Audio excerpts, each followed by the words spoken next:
The difference from what we are doing to other programs that have been done in the past is that it's the first long-term monitoring study of released animals, especially cheetah in Namibia. In the past, you usually had scenarios where cheetahs were released with collars or without collars, but then they were only monitored for like a couple of weeks, couple of months at the longest, and nobody ever followed up what happens to the animals, how do they establish their home ranges, what do they start feeding on, and these things. So we thought it's necessary to look at how does that work in the long term. How long does it take for an animal to find a new territory? How big an area do they use? Because it's valuable information for future reintroductions.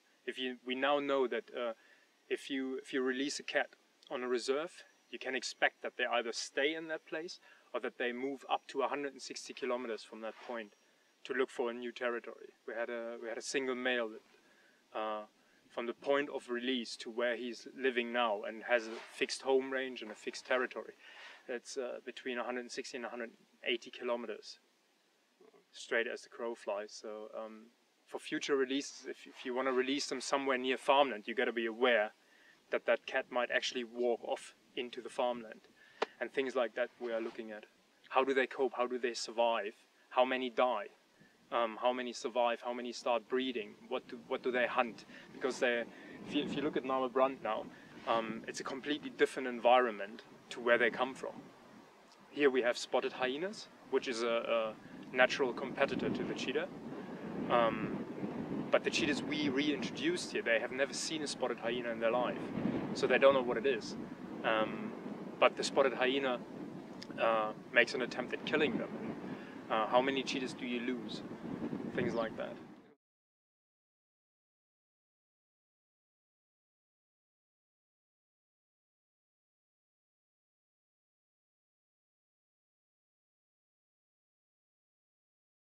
They are a very, very special case anyway, because first of all, they're not blood related, not all of them. There's two brothers and a single male put together when they were 12 months old.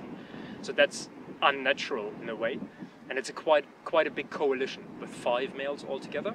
In the wild you would normally find 2 or 3 brothers sticking together for life, which is completely normal in cheetah society. But these are now 5 together from 3 different litters, and they have bonded. One of the most interesting things is that they haven't broken up after the release. That not one wandered off that way and 2 were staying here and 2 were staying there. They're still together after a year as a coalition of 5. Very interesting as well was the fact that upon release only one of them started hunting natural prey, and the other 4 had to learn that from him. So the question would have been, if that one wasn't in that group, what would have happened to the others? Would they have survived by themselves? But it's quite interesting to see that.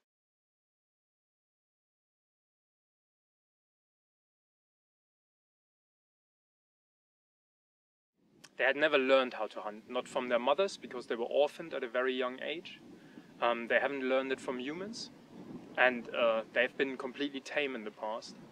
So the fact that they're now reversed into a wild state and do fend for themselves and hunt successfully and have a home range and survive out here in this novel environment is very, very surprising, and it carries important implication for other cheetahs in captivity, because it shows that under certain circumstances, using the right method, you can reintroduce tame cheetahs back into the wild.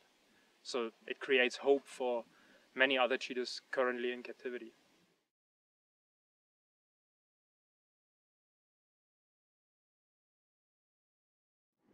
We did lose cheetahs, like we had 2 fatalities due to spotted hyenas, which is just inter-predator competition.